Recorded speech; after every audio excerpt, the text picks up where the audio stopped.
You ask Tiger to calculate. This deals with long multiplication.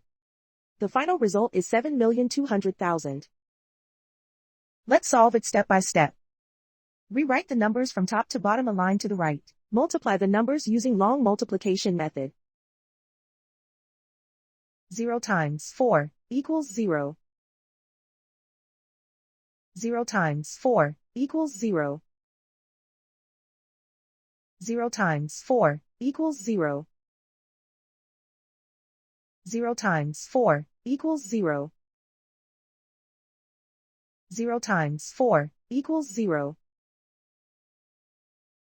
8 times 4 equals 32. Because the result is greater than 9, carry the 3 to the millions place.